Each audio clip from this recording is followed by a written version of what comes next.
Hello guys, welcome back to the channel. And this today's video I'm gonna show you how to turn off read receipt on Instagram. Okay, here I have opened my Instagram application on my phone, and the first thing we're going to do is going to our Instagram profile.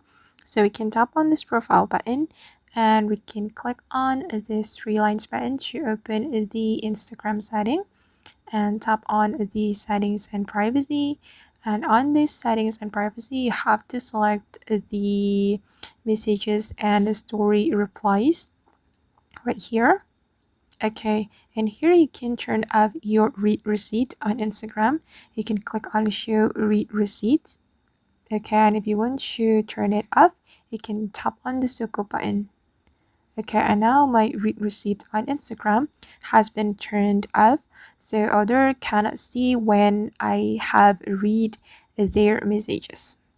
Alright guys, and that's how we can turn off read receipt on Instagram.